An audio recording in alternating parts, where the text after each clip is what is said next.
Assalamualaikum warahmatullahi wabarakatuh. Selamat pagi anak-anak. Semoga kalian semua sehat dan siap menerima pelajaran di hari ini. Hari ini kita akan membahas tentang konflik dan integrasi dalam kehidupan sosial. Ini berkaitan erat dengan materi sebelumnya, yaitu keberagaman. Konflik itu berasal dari configere, artinya saling memukul. Jadi seperti itu. Secara bahasa, konflik bisa diartikan percekcokan. Selain percekcokan, konflik juga bisa diartikan perselisihan. Selain perselisihan dan percekcokan, konflik pula bisa diartikan pertentangan.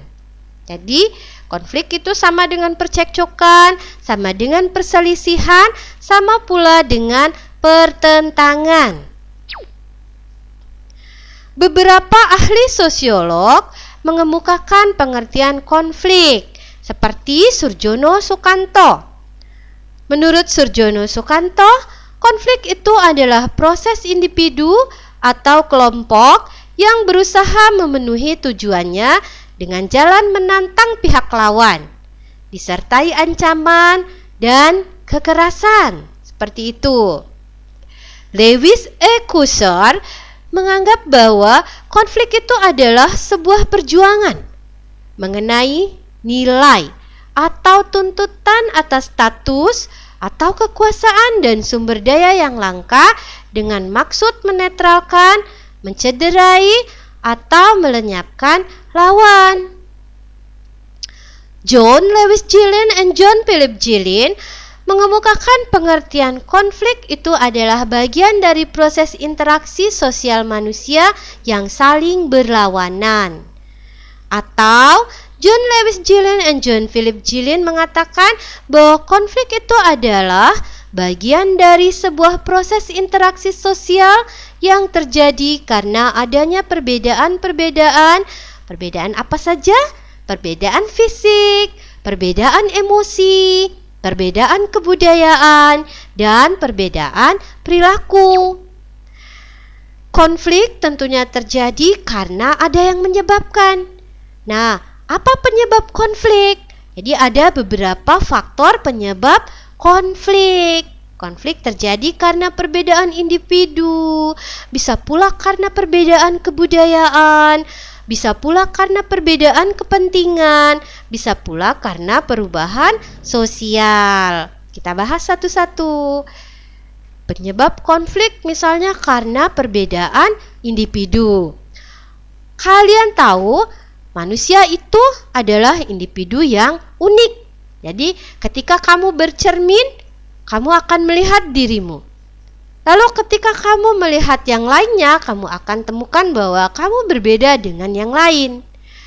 Nah, selain perbedaan fisik, ya nak, ternyata ada pula perbedaan pendirian, perbedaan perasaan.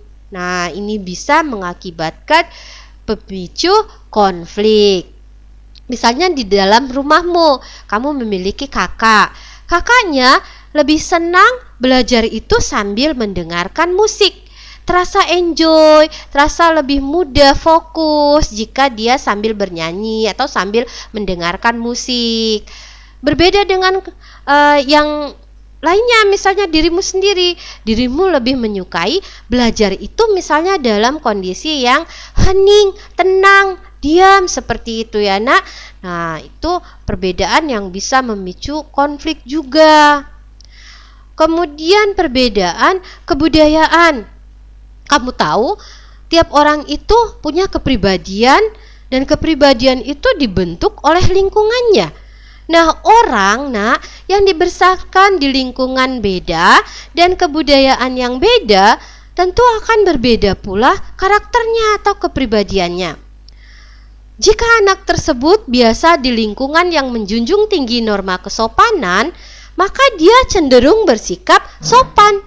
Jadi bicaranya sopan, bertutur kata sopan, sikapnya juga sopan.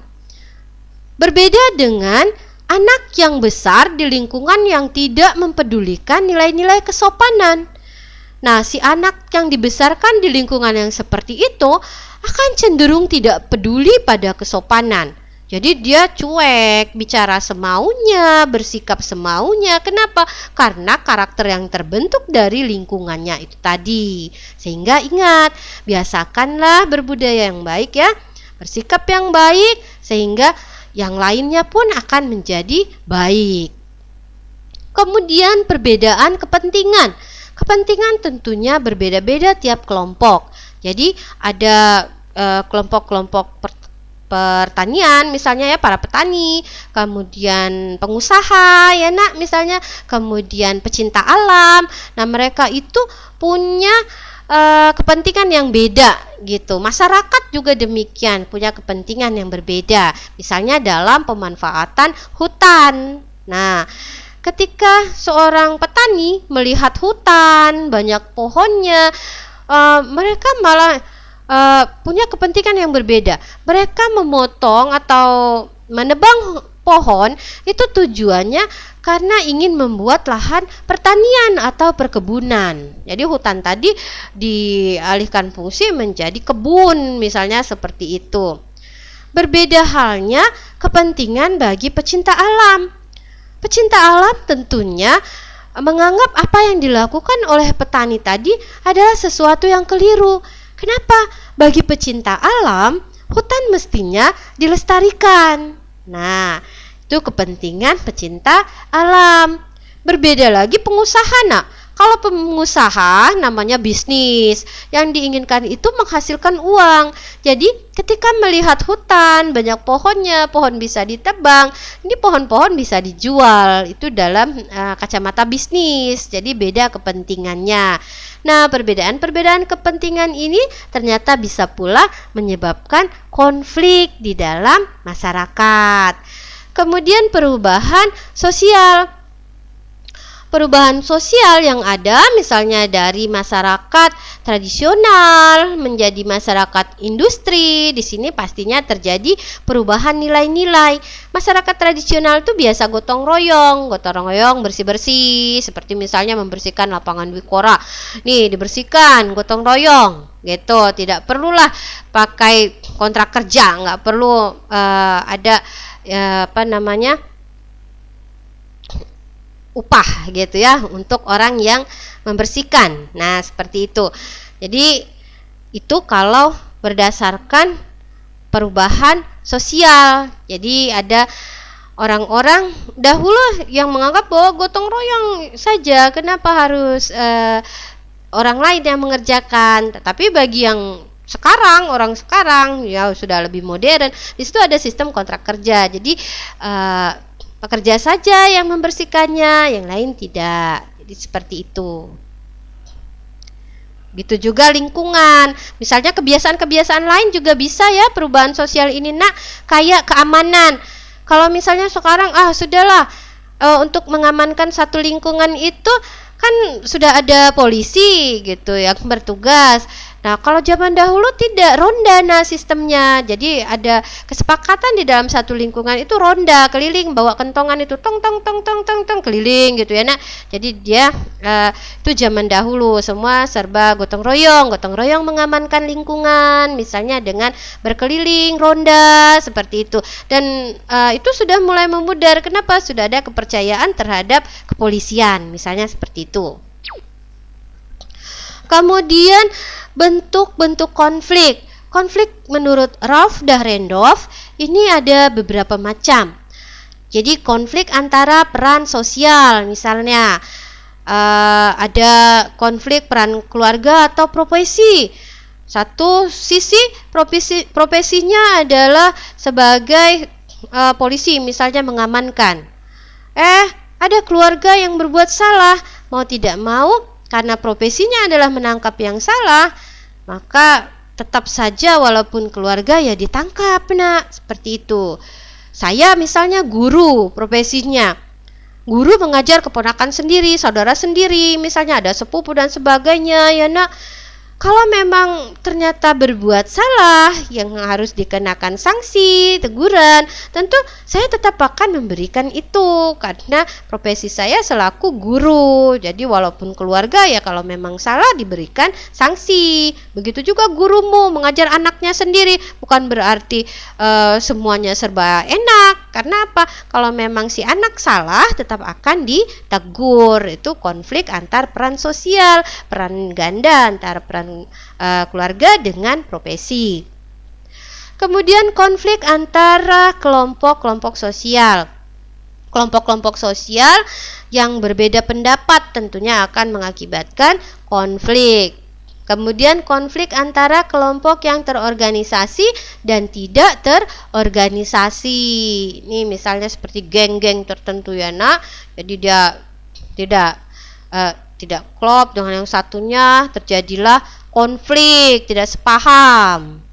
Kemudian konflik di antara satuan nasional, ini cakupannya yang luas, seperti antar partai politik yang punya kepentingan berbeda-beda, sehingga terjadilah konflik. Kemudian konflik juga ternyata bisa terjadi antar negara. Nah, kapan tidak bisa diredam konflik antar negara tadi? Itulah yang akhirnya mengakibatkan peperangan. Kemudian konflik organisasi internasional ini juga tidak menutup kemungkinan terjadi, Kemudian Surjono Sukanto itu mengemukakan konflik ke dalam beberapa bentuk. Ada konflik pribadi, nih kaitannya sama sikap orang ya nak. Ada yang malas, ada yang rajin, misalnya yang enggan melakukan sesuatu, seperti itu. Konflik pribadi misalnya. Kemudian konflik rasial. Konflik rasial ini berkaitan dengan ras, misalnya pernah terjadi di Afrika. Ini ras kulit hitam dan ras kulit putih. Kemudian konflik antar kelas-kelas sosial. Ini misalnya antara majikan dengan pekerjanya, seperti itu. Kalau kelas-kelas sosial. Jadi kalau majikannya mempekerjakan orang itu tentunya ingin agar pekerjaannya terbantu, selesai. Sementara bekerja tersebut tentunya karena ingin menghasilkan uang. Nah, di sini jika tidak maksimal keduanya akan terjadi konflik. Kemudian konflik politik, ini bisa saja terjadi internal dan eksternal. Kemudian konflik internasional, tadi sama dengan yang sudah dijelaskan sebelumnya. Ursula Leher mengatakan bahwa konflik itu terjadi karena ada pemicunya. Situasi apa yang menjadi pemicu konflik menurut Ursula? Ini ada 9. Yang pertama, konflik dengan orang tua. Biasanya ini terjadi akibat ketidakserasian perilaku anak dengan harapan orang tuanya. Nah, akhirnya terjadilah konflik. Kenapa? Beda yang diharapkan.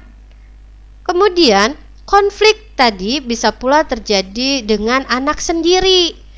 Nah, karena perilaku anak tadi tidak sesuai dengan harapan orang tua, akhirnya orang tua misalnya memberikan sanksi terhadap anak. Baik misalnya pembatasan main ya, jam-jam main yang dibatasi, misalnya tidak boleh bermain lebih dari 1 jam. Atau juga misalnya pembatasan hak menggunakan kendaraan karena sudah berbuat salah atau tidak sesuai dengan harapan orang tua, akhirnya orang tua misalnya menarik kendaraannya, nggak boleh dipakai, atau pengurangan uang jajan, nah misalnya seperti itu.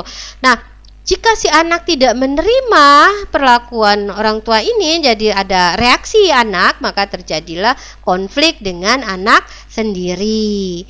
Kemudian konflik dengan keluarga ini beragam. Nah, misalnya kan dari kecil ya, biasanya terjadi dari kecil, biasanya suka terjadi konflik dengan kakak, misalnya seperti itu. Karena hal-hal kecil, rebutan mainan, misalnya dengan adik, wah sudah itu konflik anak-anak namanya. Biasanya baru selesai nangis juga belum 1 menit udah baikan lagi. Kemudian konflik ini juga bisa terjadi dengan paman, misalnya dengan orang tua, dengan kakak adik, misalnya perebutan harta waris yang harus dihindari ya nak, jangan sampai terjadi. Kemudian konflik dengan orang lain, ini bisa dengan teman bermain. Kalau orang yang bekerja tuh bisa dengan teman kerja misalnya. Kemudian konflik dengan suami atau istri, ini biasanya pemicunya adalah ekonomi, karena kurang rasa syukur, makanya harus banyak-banyak bersyukur supaya tidak terjadi konflik. Jadi yang ada itu disyukuri. Kemudian konflik di sekolah, ini bisa antar teman ya, bagi pelajar, bisa pula dengan guru. Nah, jangan sampai terjadi ini nak. Jadi usahakan hubungan itu baik dengan semuanya. Kemudian konflik dalam pemilihan pekerjaan, ini jangan sampai terjadi. Makanya sejak dini, ketika kamu misalnya di SMA itu ada pemilihan jurusan, kamu pilihlah jurusan yang memang kamu sukai. Jangan sampai memilih yang tidak kamu sukai gitu ya nak. Kemudian itu akan berdampak pada pekerjaan, karena jurusan itu tadi kan nanti mengarahnya kepada pekerjaan apa yang akan dipilih gitu kan. Kalau kuliah jurusan apa, fakultas apa gitu ya. Nah, jadi kalau dia salah memilih, ketika dia melakukan pekerjaan itu dia cepat bosan, dia merasa nggak suka, merasa terbebani begitu. Jadi banyak sekali contoh-contoh orang-orang yang merasa beban. Nah, kalau saya guru udah tidak suka lagi mengajar, nah berarti patut dipertanyakan, berarti saya salah di dalam memilih pekerjaan. Nah, itu jangan sampai terjadi ya nak. Jadi harus tepat kita memilih, sehingga kita itu lebih mencintai pekerjaan kita. Jadi lebih greget kerjanya, itu lebih giat. Kenapa? Karena memang suka, karena memang hobi gitu. Jadi melakukan pekerjaan tadi dengan rasa senang hati, tidak tertekan. Kemudian konflik agama, ini dahulu ya nak, semoga saja sekarang tidak terjadi lagi karena sikap toleransi antar umat beragama yang semakin kuat. Kemudian konflik pribadi yang tadi saya jelaskan, karena minat yang beda misalnya, atau tidak uletnya seseorang karena dia misalnya tidak mampu mengembangkan dirinya, itu konflik pribadi. Duh, saya nggak bisa begini. Nah, itu akhirnya terjadilah konflik di dalam dirinya sendiri. Konflik itu nak ternyata memiliki sisi positif selain sisi negatif. Apa sisi positifnya? Sisi positifnya tentunya membantu memperjelas aspek kehidupan yang belum jelas ditelaah. Contohnya apa? Contohnya misalnya kita diskusi nih, diskusi membahas sesuatu yang kita bahas ini tadinya belum jelas. Apa penyebabnya, misalnya latar belakangnya apa ya, kemudian pendorongnya apa. Nah, setelah didiskusikan maka akan lebih jelas, oh ini penyebabnya, oh ini pendorongnya, ini cara mengatasinya. Nah, jadi lebih jelas. Kemungkinan penyesuaian kembali norma, nilai, hubungan sosial dalam kelompok yang bersangkutan sesuai dengan kebutuhan individu bahkan kebutuhan kelompok. Itu segi positif konflik. Kemudian meningkatkan solidaritas sesama anggota kelompok yang sedang mengalami konflik dengan kelompok lain. Jadi ada peningkatan rasa di situ nak, solidaritas sesama anggota kelompok yang sedang mengalami konflik dengan kelompok lain. Jadi gimana caranya nih saling bantu, karena si A misalnya sedang mengalami konflik dengan kelompok B. Nah, satu kelompok ini tadi akhirnya mendukung temannya tadi yang A. Karena apa? Solidaritas sesama anggota kelompok yang mengalami konflik dengan kelompok lain. Jadi seperti itu. Ada yang mengganggu, dari mana? SMP mana misalnya. Nah, maka satu SMP, satu sekolah merasa satu keluarga. Nah, dia akan merasa bahwa ini masalahnya juga. Nah, itu namanya solidaritas. Kemudian jalan mengurangi ketergantungan individu dan kelompok, membantu menghidupkan norma lama dan menciptakan norma baru. Saya jelaskan yang nomor 4 ya nak. Jalan mengurangi ketergantungan individu dan kelompok. Nah, ini sudah jelas, sisi positif sekali. Ketika orang tadi misalnya akrab, dia tergantung, PR minta kerjakan misalnya ya nak, tugas-tugas minta dikerjakan sama temannya tadi, konflik misalnya, dia terhenti, bergantung dengan temannya itu tadi. Mau tidak mau dia mengerjakan tugas sendiri, mengerjakan PR sendiri. Nah, ini akhirnya jalan mengurangi ketergantungan individu dan kelompok. Kenapa? Karena sedang tidak akur ya. Gitu. Jadi ada sisi positifnya juga ya nak. Kemudian membantu menghidupkan norma lama dan menciptakan norma yang baru. Jadi konflik tadi bisa saja membuat norma yang lama hidup kembali. Karena norma yang datang ternyata tidak sesuai, misalnya seperti itu. Kemudian sarana mencapai keseimbangan antara kekuatan yang ada di dalam masyarakat. Dan yang terakhir, memunculkan kompromi baru antara pihak yang berkonflik. Jadi setelah adanya konflik tadi, mau tidak mau mereka saling kompromi. Dan kompromi tadi biasanya mengakibatkan kesepakatan yang baru. Misalnya tadi konfliknya karena temannya malas, tidak suka piket. Nanti kan akan ada kompromi. Setelah dia sudah baik kembali, dia akan mengatakan, berjanji, datangnya pagi-pagi ya, pokoknya paling telat 15 menit sebelum bel masuk kita sudah selesai. Nah, itu kan muncul kesepakatan yang baru. Negatifnya tentu banyak sekali. Keretakan hubungan antar individu misalnya. Ini kalau sudah retak itu tidak akan nyaman nak. Karena kalau ada yang berselisih itu tidak akan tenang, tidak akan enak. Kita berada di satu kelas, kalau misalnya ada yang retak hubungannya, itu tidak enak. Ibu pernah meminta teman berkelompok, misalnya anak-anak berkelompok, kok nggak pindah-pindah, menghadapnya tetap menghadap semula ke depan, belum menghadap ke kelompoknya. Setelah ibu telusuri, ternyata karena sedang tidak baik hubungannya. Nah, ini sisi negatif. Seharusnya bisa berkelompok, enak kerjanya, akhirnya kerja sendiri. Kerja sendiri nilainya tentu akan ibu kurangi. Kenapa? Karena di situ berarti dia sudah tidak klop dengan teman gitu. Jadi ada minus nantinya. Makanya hubungan itu harus tetap dijaga baik dengan teman. Semua adalah teman. Jadi jangan membentuk geng-geng di dalam sekolah ya nak. Itu tidak baik. Kemudian berubahnya sikap kepribadian individu yang mengarah kepada hal positif atau negatif. Ini contohnya konflik yang muncul karena rasa benci dan rasa curiga misalnya. Yang awalnya misalnya percaya banget ya nak, percaya sekali. Kemudian karena telah terjadi konflik, akhirnya curigaan. Karena pernah dibohongi, maka dia akan curiga terus. Kamu pasti bohong. Nah, bentar-bentar dia menganggap temannya bohong. Padahal apa? Padahal nggak bohong. Kenapa itu bisa terjadi? Karena akibat dari konflik tadi, ujung-ujungnya curigaan aja gitu kan ya. Kemudian muncul rasa benci.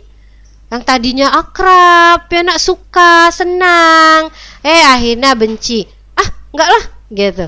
Nah, itu sebenarnya dampak negatif dari konflik, sehingga konflik ini mestinya kalian hindari karena efeknya tidak baik, dampaknya tidak baik. Kemudian kerusakan harta benda dan jatuhnya korban manusia. Kerusakan harta benda ini misalnya perang. Kalau terjadi peperangan, tentunya akan terjadilah konflik gitu. Akan terjadi konflik di dalam peperangan tadi akan mengakibatkan kerusakan harta benda.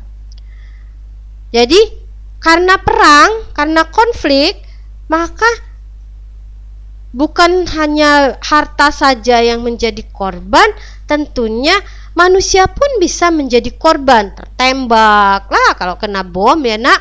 Kamu ingat Hiroshima dan Nagasaki. Nah, itu semua rusak. Jadi nggak hanya harta benda, tapi korban manusia pula. Bahkan yang dalam kandungan pun menjadi korban cacat karena zat kimia. Jadi seperti itu.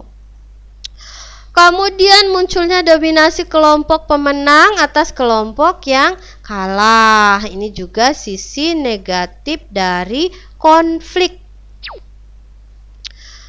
Kemudian bagaimana agar tidak terjadi hal-hal negatif tadi? Maka konflik itu hendaknya dikendalikan. Bagaimana cara mengendalikannya? Ada beberapa cara. Ada 3 ya nak. Ada konsiliasi, ada mediasi, dan ada pula arbitrase. Konsiliasi ini adalah bentuk pengendalian konflik dilakukan melalui lembaga-lembaga tertentu yang memungkinkan diskusi dan pengambilan keputusan yang adil di antara pihak-pihak yang bertikai. Sementara mediasi ini adalah pengendalian konflik dengan menunjuk pihak ketiga sebagai mediator. Mediator itu penengah. Jadi fungsinya memberikan nasihat, kemudian memberikan pandangan ya, pemikiran. Baiknya bagaimana nih pihak yang bertikai ini mengambil satu keputusan. Namun pada mediasi, apa yang dikemukakan oleh pihak ketiga bukan merupakan keputusan yang mutlak. Ingat ya nak, di dalam mediasi itu berbeda dengan arbitrase. Jadi pihak ketiga di sini statusnya sebagai mediator saja, penengah, bukan pengambil keputusan. Tetapi pada arbitrase berbeda lagi. Arbitrase ini bentuk pengendalian konflik ini apabila kedua belah pihak tadi sepakat pakai pihak ketiga, jadi udah menghadirkan pihak ketiga, maka pihak ketiga inilah yang mengambil keputusan menyelesaikan konflik. Jadi seperti itu. Misalnya bertikai, kemudian mengajukan ke kepolisian atau pengadilan misalnya ya nak. Nah, pihak ketiga ini memutuskan apa yang harus dilakukan. Nah, keputusan pihak ketiga harus diterima oleh kedua belah pihak yang berkonflik. Itu bedanya antara mediasi sama arbitrase. Kalau pada mediasi, pihak ketiga hadir hanya sebagai penengah, bukan pengambil keputusan.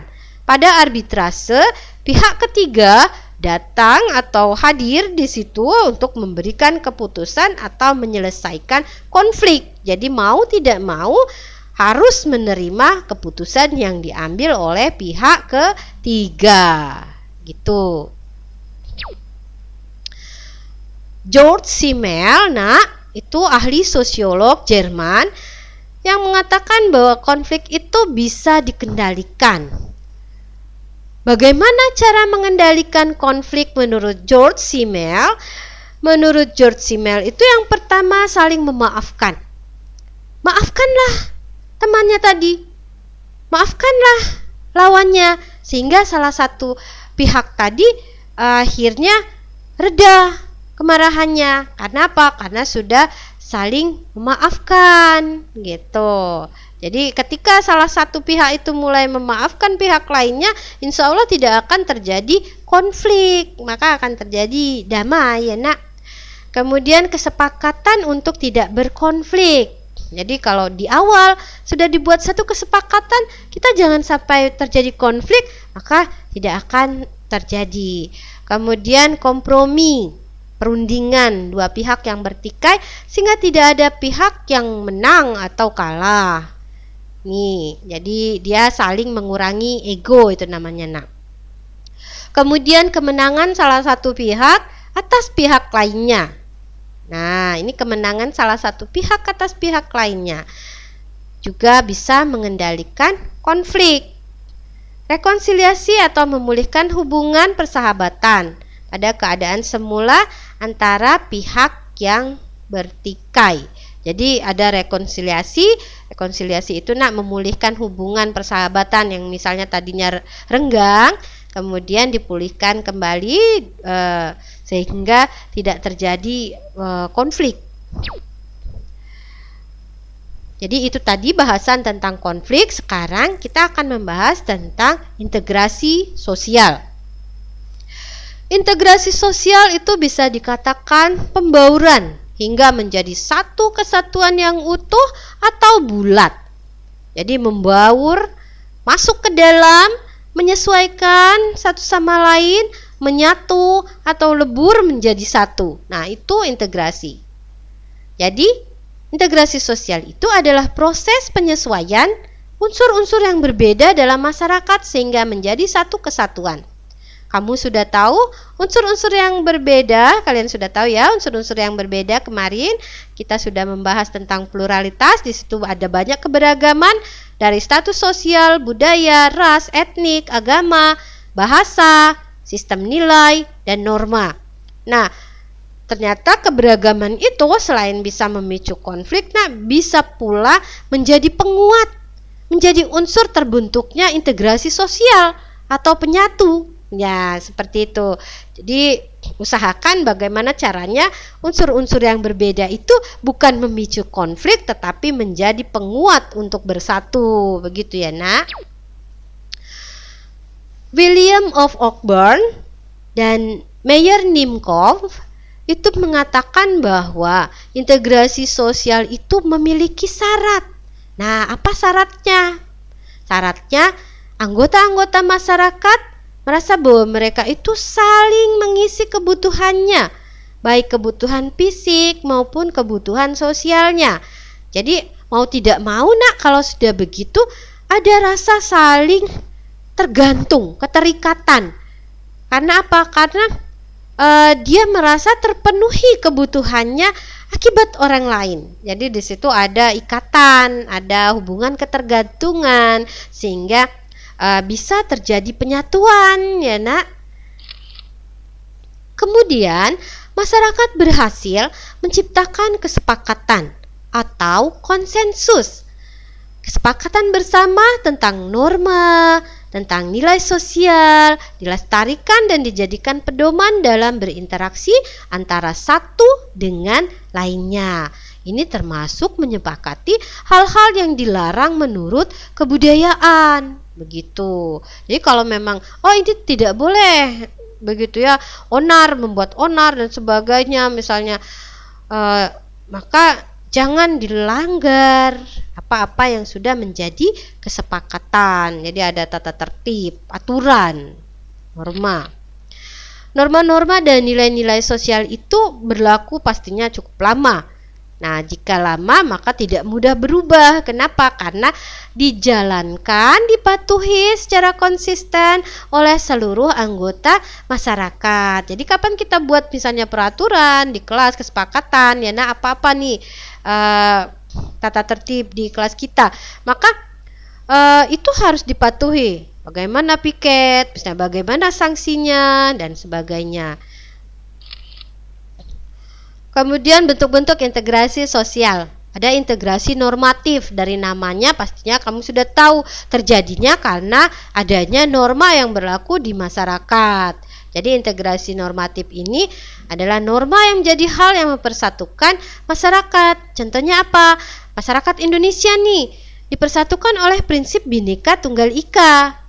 Bhinneka Tunggal Ika berarti berbeda-beda tetapi tetap satu jua. Nah, ini menjadi pengikat, menjadi norma yang berfungsi mengintegrasikan perbedaan di dalam masyarakat. Jadi menyatukan, walaupun beda budayanya, beda bahasanya, makanannya, pakaian adatnya, tetap satu.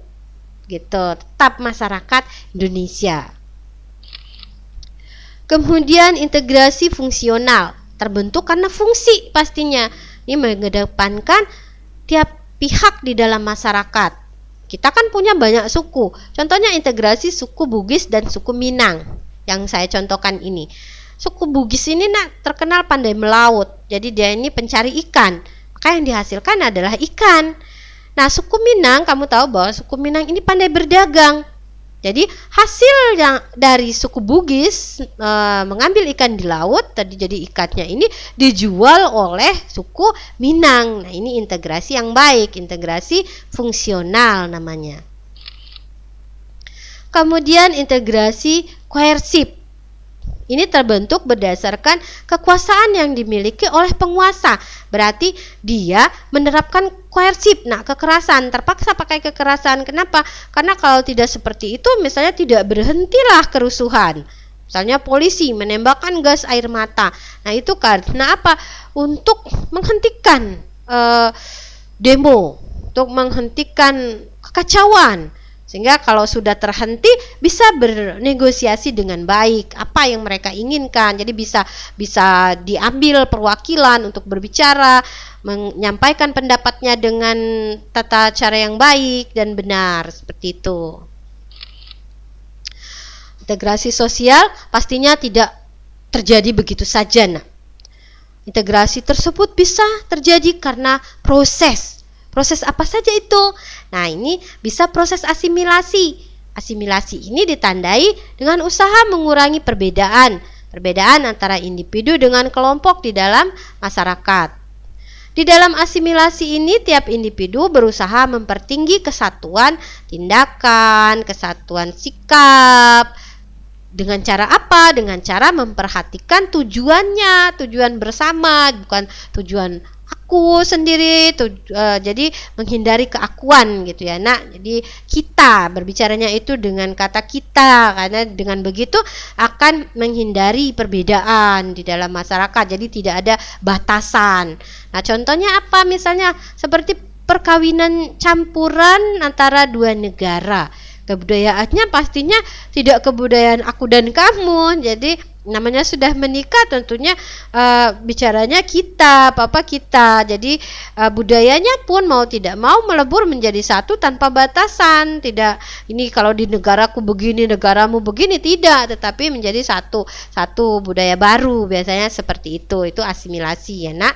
Jadi melebur menjadi satu biasanya membentuk satu budaya. Kemudian akulturasi. Ini proses sosial terjadi bila kelompok sosial tadi dihadapkan pada kebudayaan asing yang berbeda. Ini terjadi penyatuan dua budaya yang berbeda. Nah, ini sedikit berbeda dengan asimilasi tadi. Kalau di dalam akulturasi ini, dia tidak menghilangkan budaya yang lama. Nah, jadi budaya lama itu tetap ada ciri khasnya. Jadi walaupun menyatu dua budaya lama tidak hilang. Kalau asimilasi tadi menyatu, membaur menjadi satu, menghilangkan batasan. Jadi seperti itu. Jadi akulturasi ini terjadi sudah sejak lama, Nak. Zaman dahulu kala, zaman migrasi, transmigrasi, perpindahan penduduk, misalnya dari Pulau Jawa ke Sumatera, ke Kalimantan, ya, tempat-tempat yang masih luas, ya, Nak. Tuh, sehingga di situ dibutuhkan adaptasi karena apa? Budaya di tempat yang baru tentunya harus dipelajari dahulu, tidak langsung diterima begitu saja. Karena dilihat dulu kira-kira manfaatnya ini lebih besar atau tidak. Kalau memang bermanfaat, tentu kebudayaan asing itu bisa diterima dengan baik. Sebaliknya, kalau memang tidak bermanfaat, maka tentunya akan ditolak. Kebudayaan asing itu mudah diterima jika memenuhi beberapa syarat. Syaratnya pastinya seperti tidak ada hambatan geografis. Ini contohnya daerahnya itu mudah dijangkau, ada jalan, jembatan, jadi gampang ke sana sehingga orang itu bisa datang, kemudian bisa membawa budayanya, mengenalkan budayanya, begitu ya, Nak. Kemudian kebudayaan yang datang itu memberikan manfaat yang besar sehingga bisa diterima dengan cepat. Kalau dia manfaatnya lebih besar dari yang lama, biasanya orang menerima yang baru. Kemudian persamaan unsur budaya lama. Kalau dia sama unsur-unsurnya, maka semakin mudah diterima. Kemudian kesiapan pengetahuan dan keterampilan tertentu serta budaya yang bersifat kebendaan. Ini begitu mudah diterima kalau yang bersifat kebendaan. ada banyak faktor pendorong integrasi sosial. Jadi integrasi sosial itu terjadi karena ada faktor yang mendorong seperti toleransi terhadap kelompok manusia dengan kebudayaan yang berbeda. Ketika sudah muncul rasa toleransi, maka integrasi sosial bisa lebih cepat terjadi. Kesempatan seimbang dalam ekonomi bagi berbagai golongan ini juga menjadi pendorong terjadinya integrasi sosial. Sikap saling menghargai budaya orang lain, sikap terbuka golongan yang berkuasa, ini pun bisa menjadi pendorong integrasi sosial. Begitu pula pengetahuan persamaan unsur-unsur budaya. Jadi kapan sudah tahu bahwa ada persamaan unsur-unsur kebudayaan, ini akan menghilangkan prasangka-prasangka yang ada. Karena apa? Karena sudah tahu bahwa sudah ada persamaan di dalam unsur-unsur kebudayaan yang akan dikenalkan. Kemudian perkawinan campuran, amalgamation. Kemudian terdapat musuh bersama dari luar. Karena ada musuh bersama tentunya akan kuat. Kenapa? Untuk menghadapi ancaman dari musuh tersebut. Gitu. Kemudian faktor yang mempengaruhi cepat atau lambatnya integrasi. Jadi integrasi itu bisa terjadi cepat, bisa pula terjadi dengan lambat. Karena apa? Tergantung faktor yang mempengaruhinya. Misalnya homogenitas kelompok, besar kecilnya kelompok, mobilitas geografis, serta efektivitas komunikasi. Kita akan bahas 4 faktor yang mempengaruhi cepat atau lambatnya integrasi sosial ini. Homogenitas kelompok. Homogen itu artinya sama ya nak. Berarti integrasi sosial mudah dicapai pada kelompok atau masyarakat yang tingkat kemajemukannya rendah.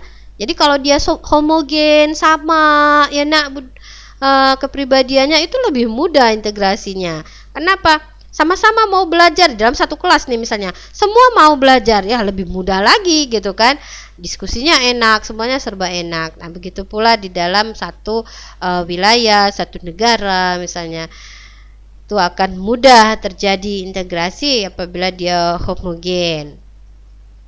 Sebaliknya kalau integrasi sosialnya itu yang sulit, yang lama, itu karena apa? Karena misalnya masyarakatnya majemuk. Jadi pada masyarakat majemuk, heterogen berarti ya nak, kebalikan dari homogen itu. Jadi kalau dia heterogen berarti dia bermacam-macam, majemuk, sehingga dia lebih sulit, lebih lama terjadi integrasi sosial. Sikapnya beda-beda, budayanya beda-beda, lah keinginannya juga berbeda-beda. Akan lebih sulit terjadi kesatuan. Kemudian besar kecilnya kelompok. Kelompok kecil pastinya lebih homogen. Jadi tingkat majemuknya itu rendah, sehingga integrasi sosial lebih mudah dicapai. Komunikasinya lebih intensif, sehingga penyesuaian atas perbedaan dapat lebih cepat dilakukan. Sebaliknya kalau kelompoknya itu lebih besar dengan masyarakat yang lebih majemuk atau lebih beragam, maka tingkat integrasi sosialnya lebih sulit dicapai. Beda, mengatur kelurahan sama mengatur kecamatan lebih sulit tentunya yang kecamatan lebih luas. Mengatur negara tentunya lebih rumit lagi dibandingkan mengatur kelurahan. Jadi jangan terlalu banyak menuntut ya nak, karena tidak mudah mempersatukan sesuatu yang lebih luas. Kemudian mobilitas geografis. Ketika terjadi mobilitas geografis, anggota yang baru datang pastinya menyesuaikan diri. Mobilitas geografis, mobilitas itu gerak. Nah, geografis itu berarti kaitannya sama letak. Jadi orang yang berpindah tempat tentunya ini butuh penyesuaian, menyesuaikan diri dengan tempat yang baru. Makin sering terjadinya mobilitas geografis, banyak masyarakat datang, banyak yang pergi, maka akan semakin sulit integrasi sosialnya. Kenapa? Karena harus menyesuaikan kembali gitu. Jadi sementara semakin rendah mobilitasnya ini, maka semakin cepat terjadinya integrasi sosial, seperti di suku terasing. itu kan terisolasi, jadi tidak banyak yang pergi, orangnya itu-itu saja, maka itu lebih mudah terjadi. Kemudian efektivitas komunikasi. Semakin efektif sebuah komunikasi, maka semakin cepat integrasi sosial tercapai. Kenapa? Ya, karena selalu berinteraksi, mengemukakan apa nih baiknya bagaimana gitu. Sementara semakin tidak efektif komunikasi yang berlangsung antara anggota masyarakat, maka makin lambat dan sulit integrasi sosial terwujud.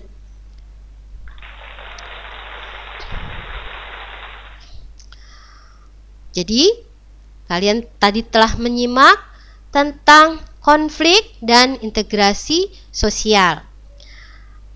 Semoga kalian memahami apa yang sudah Ibu jelaskan.